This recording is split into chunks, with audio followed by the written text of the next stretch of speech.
Shalom, puji Tuhan, saya bersyukur hari ini diberi kesempatan lagi untuk menyapa saudara-saudaraku yang terkasih dalam Tuhan dimanapun berada di acara kesaksian hidup saya yang ke-63 di channel Bukit Sion. Mari kita berdoa terlebih dahulu. Bapa yang baik dalam nama Yesus, Bapa di surga, Bapa menyerahkan acara ini dalam pimpinan Roh Kudus-Mu. Pakailah hamba-Mu ini sebagai alat-Mu untuk menyampaikan isi hati-Mu. Kami siap Bapa mendengarkan pesan-Mu hari ini. Jagai hati dan pikiran kami sehingga kami dapat mengerti apa yang Kau sampaikan hari ini kepada kami. Terima kasih ya Bapa, haleluya, amin. Tema kali ini agak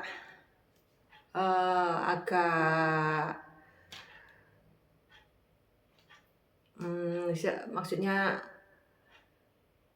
butuh tuntunan Roh Kudus. Jadi saya sudah berdoa sebelum menyiapkan materi ini. Saya sudah minta tuntunan Tuhan, karena tanpa tuntunan Tuhan Yesus ya, tanpa tuntunan Roh Kudus, saya tidak bisa menyampaikan pesan Tuhan hari ini yang lumayan berat ya, dengan benar dan sesuai dengan kehendak Tuhan. Saya tidak mau ya menyampaikan firman Tuhan atas akal budi saya sendiri, atas pemikiran saya sendiri. Saya tidak mau seperti itu ya, karena saya bertanggung jawab ya atas pesan Tuhan yang disampaikan hari ini harus benar-benar suatu kebenaran ya, bukan mengarang-arang, bukan dari pikiran saya, bukan dari ikut-ikut pendapat orang atau untuk menyenangkan pendengar ya, yang kemungkinan mungkin ada yang setuju, ada yang tidak setuju ya, karena temanya sering kita dengar ya dan sering diperdebatkan, yaitu temanya itu apa kata Roh Kudus ya dalam hati kita masing-masing. Jadi ini pribadi lepas pribadi ya, temanya yang berhubungan dengan penanganan tubuh kita setelah meninggal ya. Jadi bukan kita fokusnya itu bukan menurut pandangan manusia, tapi menurut kehendak Tuhan. Bukan menurut pemikiran manusia, bukan menurut hikmat manusia, tapi menurut hikmat Tuhan, menurut kehendak Tuhan, menurut apa kata Roh Kudus. Ya, jadi kita belajar dari firman Tuhan saja ya. Meskipun di Alkitab tidak ada ayat yang melarang ya untuk penanganan jenazah untuk dibakar atau kremasi ya, tidak ada ayatnya dilarang kremasi, tapi kasus-kasus di Alkitab yang muncul mengarah ke cara penanganan jenazah dikuburkan ya. Jadi kita belajar dari tuntunan Roh Kudus saja ya, arahan Roh Kudus diarahkan kemana, diarahkan untuk dikremasi atau dikubur. Mari kita belajar bersama ya. Kita mengandalkan tuntunan dan arah Roh Kudus saja. Jadi kalau ada yang merasa ini mencocok-cocokkan ayat atau pakai akal budi Kristiani ya, itu terserah ya yang mendengarkan. Jadi saya hanya berdiri di atas kebenaran saja. Mari kita buka di ayat Alkitab, yaitu di 1 Korintus 6 ayat 19. Mari kita buka bersama ya. 1 Korintus 6 ayat 19.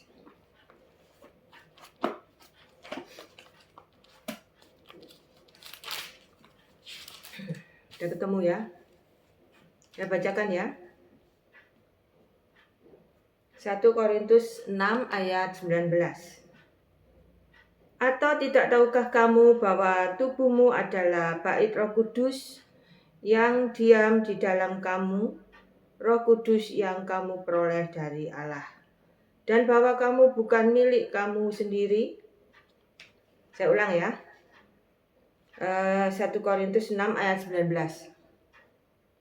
Atau tidak tahukah kamu bahwa tubuhmu adalah bait Roh Kudus yang diam di dalam kamu, Roh Kudus yang kamu peroleh dari Allah, dan bahwa kamu bukan milik kamu sendiri? Ya, jadi intinya Tuhan mengingatkan kita bahwa tubuh kita ini bukan milik kita, tapi milik Allah. Ya, sudah jelas di ayat ini. Jadi kalau tubuh kita ini milik Allah, ya, cara penanganan tubuh kita setelah kita meninggal tentu harus sesuai dengan rencana Allah atau kehendak Allah. Ya, itu sudah pasti. Ya, dan tidak bisa diperdebatkan lagi. Jadi itu harga mati. Jadi apa kehendak Roh Kudus atas tubuh kita setelah meninggal itu sepenuhnya yang mengatur itu Tuhan Yesus, bukan kita. Ya, jadi kita tidak perlu ikut-ikut mengatur gitu ya. Kalau sudah disuruh Tuhan untuk mengubur, ya kita taat saja, kita taati ya, kita percaya bahwa itu menyenangkan hatinya dan itu sudah sesuai ya dengan kehendak Tuhan. Dan tidak perlu diperdebatkan lagi ya. Sudah tentu ya Tuhan Yesus punya kuasa untuk melakukan apa saja. Ya. Ada yang bilang kalau dikremasi kan Tuhan sanggup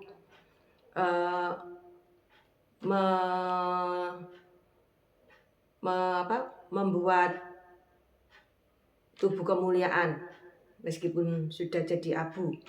Ya tentu saja bisa ya. Tuhan itu Maha Kuasa, apa yang tidak bisa Tuhan lakukan ya. Tapi apakah itu sesuai dengan kehendak Tuhan, menyenangkan hatinya? Itu pertanyaannya ya. Jadi jangan berdebat lah masalah yang sudah diarahkan Tuhan sesuai dengan kehendaknya, itu jangan diperdebatkan lagi ya. Jadi saudara-saudara yang setuju untuk dikremasi, ya mari kita berdoa minta tuntunan Roh Kudus, tanya Roh Kudus lagi ya. Yang setuju dikremasi, apakah ini sudah sesuai dengan kehendak-Mu? Apakah ini menyenangkan hatimu? Ya, jadi lepas pribadi mari kita tanya Roh Kudus. Dan pasti Roh Kudus akan mengarahkan kita ya. Menuntun kita dalam hati kita, melalui hati kita dan melalui pikiran kita akan diarahkan, dituntun, dikremasi atau dikubur. Jadi tidak perlu diperdebatkan lagi. Kalau ngomong soal kemahakuasaan Tuhan, ya jangankan orang yang jadi abu ya, dikremasi ya, masih ada abunya, masih ada bendanya gitu ya. Yang meninggal lebih kecil dari abu pun ya, itu jasadnya itu Tuhan mampu, sanggup ya membuat menjadi tubuh kemuliaan saat kedatangan Tuhan kedua kali nanti, sudah tentu sanggup. Ya meskipun lebih kecil dari molekul pun, apa istilahnya itu dalam ilmu biologi itu mungkin ada yang lebih kecil dari molekul. Itu pasti sanggup Tuhan Maha Kuasa ya. Tapi bukan itu masalahnya. Ya, jadi jangan pakai ayat yang menyerang balik ayat yang lain, jadi bertentangan jadinya ya. Jadi kalau Tuhan Maha Kuasa, Tuhan tentu sanggup ya menyediakan tanah untuk mengubur tubuh kita kalau kita sudah meninggal. Tuhan sanggup ya menyediakan tanah untuk kita dikubur. Bukankah itu sesuatu yang lebih mudah daripada mengumpulkan molekul-molekul tadi? Menyediakan tanah itu kan lebih mudah ya secara logika ya. lebih mudah lah ya daripada mengumpulkan yang lebih kecil dari molekul pun Tuhan sanggup ya. Tapi secara logika, apakah Tuhan nggak sanggup menyediakan tanah untuk jenazah kita dikubur gitu loh ya. Lebih sanggup lagi Tuhan menyediakan tanah untuk tubuh kita saat meninggal dikuburkan, itu lebih sanggup lagi ya. Jadi jangan berdebat masalah Tuhan Maha Kuasa bisa mengumpulkan molekul-molekul atau yang lebih kecil dari molekul. Bukan itu masalahnya ya. Jadi masalahnya itu sesuai kehendak Tuhan atau tidak, menyenangkan hati Tuhan atau tidak, itu loh masalahnya ya. Jadi mari kita merendahkan diri ya di hadapan Tuhan. Kita tidak boleh saling menyalahkan atau saling merasa pendapat masing-masing benar ya. Kita kembali ke kebenaran saja ya, kita kembali ke Alkitab saja. Meskipun saya bukan pendeta yang menguasai seluruh ayat-ayat Alkitab ya, tapi saya diberi Tuhan ya hikmat untuk menyampaikan isi hatinya ya, seperti yang saya sampaikan ini.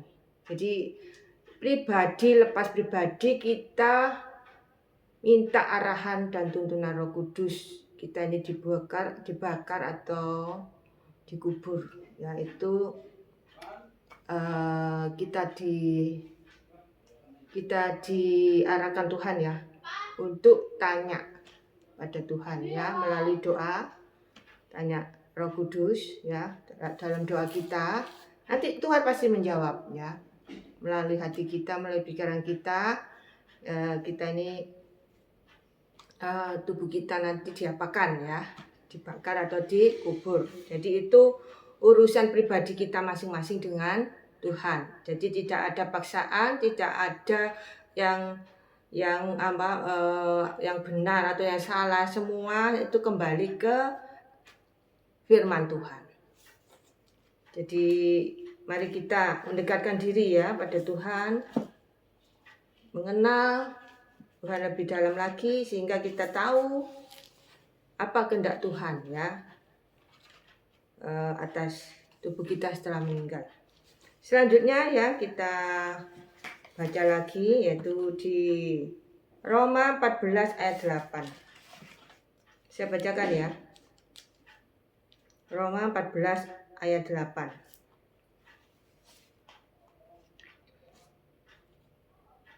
Sebab jika kita hidup untuk Tuhan. Dan jika kita mati untuk Tuhan. Jadi baik hidup atau mati kita adalah milik Tuhan. Ya, jadi jelas di sini ya, saat kita mati pun kita ini milik Tuhan. Ya, termasuk tubuh kita ini saat mati pun, saat kita meninggal itu tetap milik Tuhan, bukan milik kita sendiri. Jadi harus ditangani, penanganan tubuh kita saat meninggal nanti harus sesuai kehendak Tuhan, karena tubuh kita milik Tuhan. Amin. Ya, jadi ayatnya itu ada ya. Bukan cocok logi loh, bukan ya. Jadi kalau di luar sana ada yang setuju kremasi menggunakan ayat-ayat ya. Ya yang mengatakan bahwa kremasi itu boleh ya dengan ayat-ayat yang diambil dari Alkitab. Itu mari kita merendahkan diri lagi. Betul ndak apa yang kalian ambil dari Alkitab itu apa ndak bertentangan ya dengan ayat-ayat yang lain di Alkitab?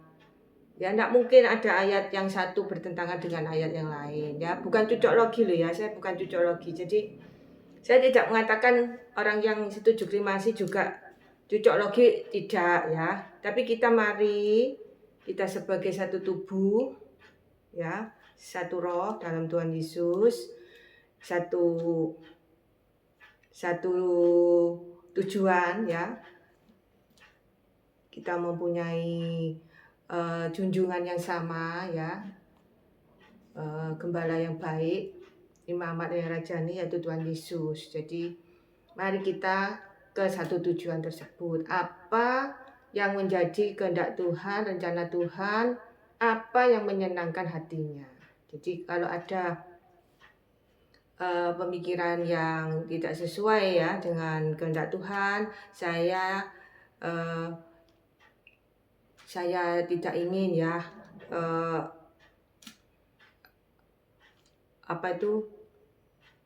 tidak ingin salah mengambil keputusan gitu ya. Jadi bukan saya memaksa loh ya, bukan. Jadi mari kita tanya pada Tuhan masing-masing ya. Pasti Tuhan jawab. Pasti Tuhan jawab. Amin. Asal kita mau beriman, mau percaya, mau taat, mau belajar ya mendengarkan suara Tuhan dan mau melaksanakan ya semua perintah Tuhan dalam kehidupan kita sehari-hari, mau hidup kudus ya, mau hidup benar, pasti Tuhan menjawab ya doa kita. Selanjutnya, jadi intinya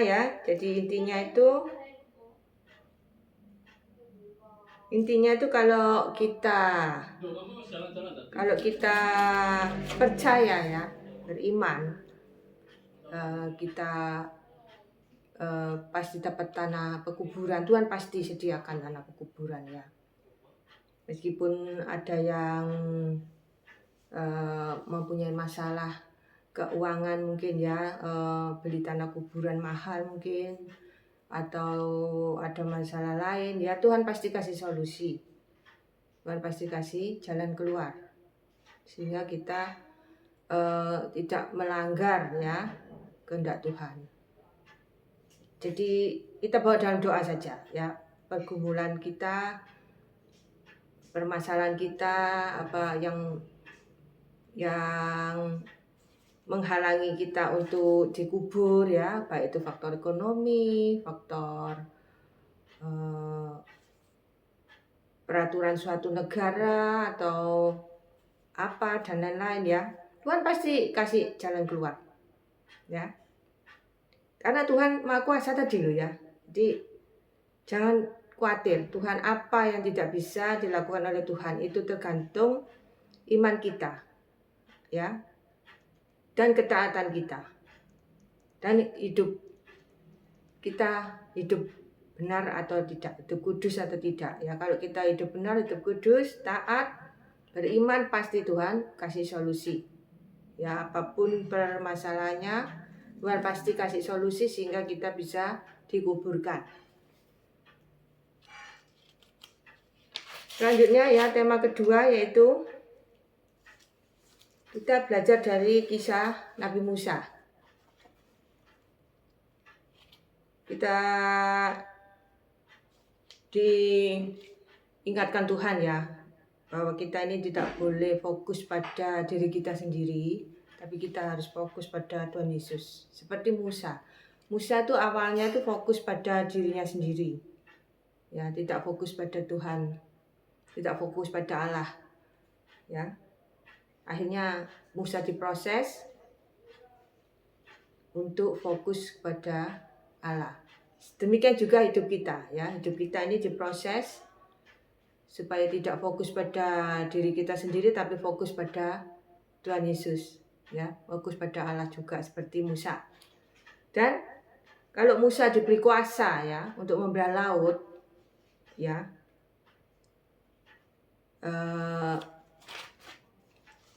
dan Tuhan sempat bertanya, apa yang ada dalam tanganmu? Musa berkata, tongkat ya. Kita pun juga sama dengan Musa ya. Meskipun kita tidak mempunyai tongkat yang dibawa Musa ya, Tuhan sanggup kok ya memberi kuasa pada tangan kita tanpa tongkat ya. Jadi kuasa kita tangan kita diberi kuasa seperti Musa ya, diberi kuasa dengan memegang tongkat ya. Jadi bukan tongkatnya yang berkuasa, bukan ya. Jadi Tuhan memberi kuasa menyertai Musa sehingga tongkatnya itu memiliki kuasa dari Allah ya. Jadi meskipun kita tidak punya apa-apa di tangan kita, tidak memegang sesuatu barang apapun, tidak memegang apapun, tangan kosong ya, tangan kosong, Tuhan bisa memberi kuasa pada tangan kosong kita ini ya. Jadi kita bisa memberkati orang sakit, kita bisa mendoakan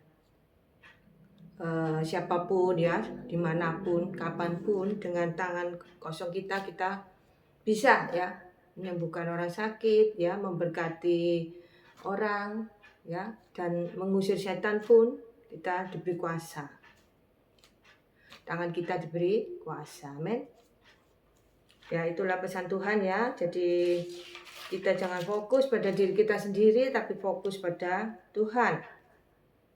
Kita tahu ya, Musa ini diproses Tuhan ya, mulai lahir ya sampai tua itu diproses Tuhan luar biasa ya. Kita tahu ya, Musa lahir itu pada masa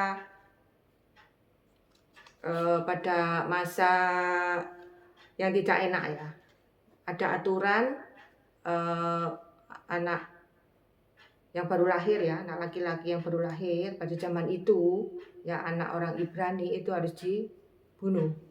Jadi lahir aja sudah dalam keadaan yang tidak enak ya. Jadi Musa itu dari lahir sampai dia dipakai Tuhan sampai akhir hidupnya itu Tuhan memproses ya hidup Musa ini melalui hal-hal yang tidak enak tersebut ya. Tapi penyertaan Tuhan dinyatakan luar biasa ya. Tuhan ingin menyatakan pada Musa dan pada kita ya saat ini bahwa Tuhan sanggup melakukan hal-hal yang spektakuler, hal-hal yang dahsyat. Tuhan sanggup.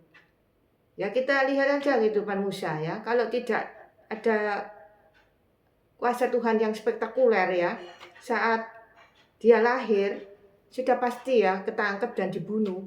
Tapi waktu itu bayi Musa ini dihanyutkan di dalam keranjang ya, di Sungai Nil. Bayangkan kalau ketahuan sama prajurit Mesir apa enggak dibunuh ya bayi dalam keranjang tersebut. Ya, itu sangat beresiko ya kalau dihanyutkan di Sungai Nil itu, karena mendekati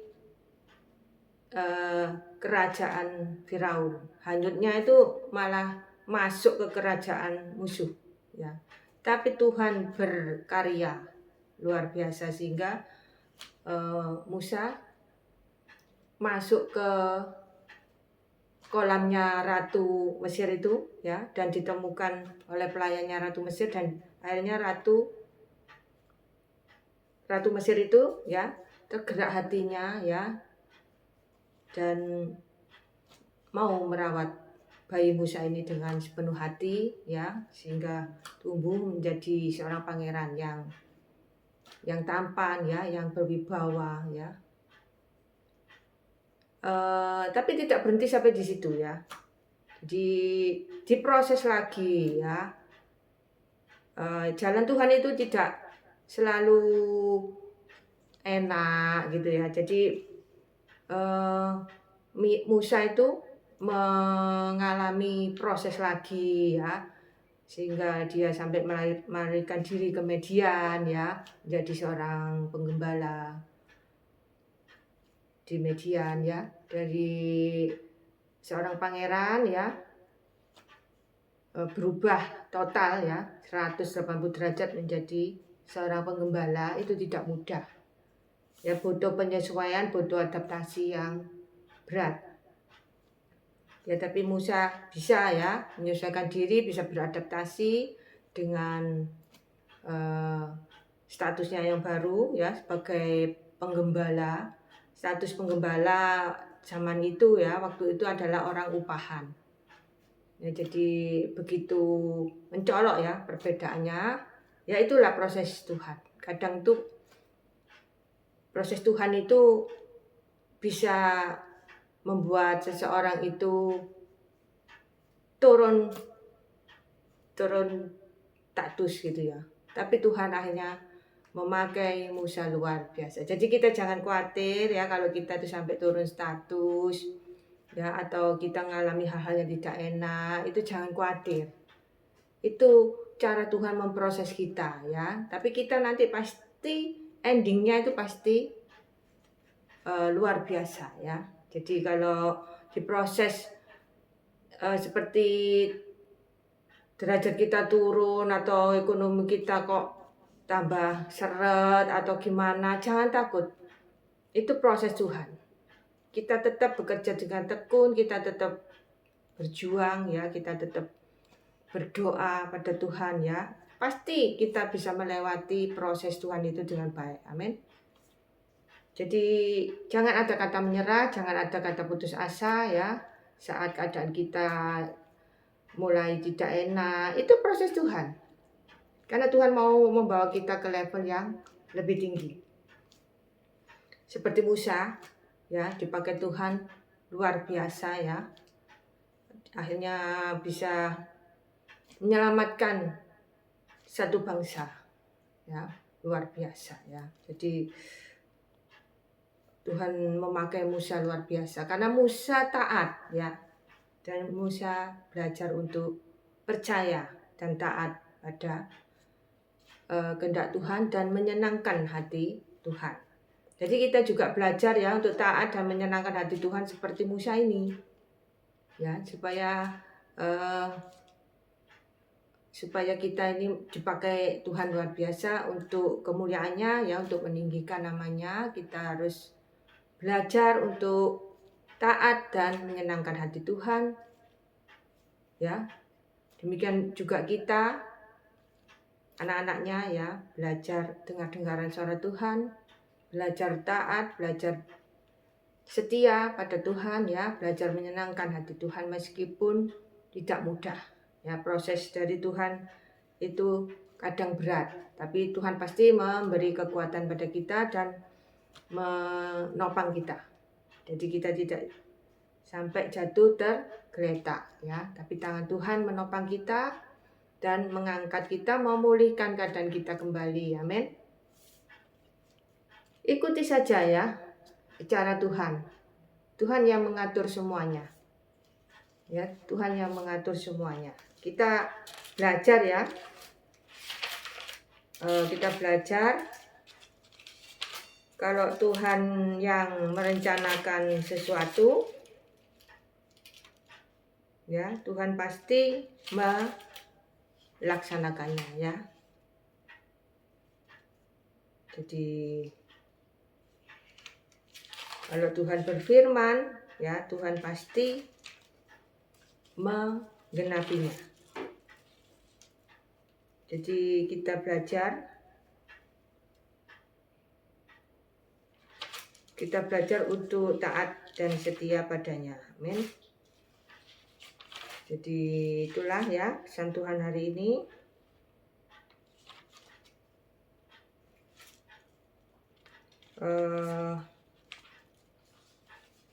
Jangan khawatir ya, misal kita menghadapi pergumulan atau permasalahan yang berat ya, seperti kita sedang menghadapi laut seperti Musa ya, memimpin bangsa Israel keluar dari Mesir. Di depannya ada laut ya, seolah-olah sudah tidak ada jalan keluar lagi ya, karena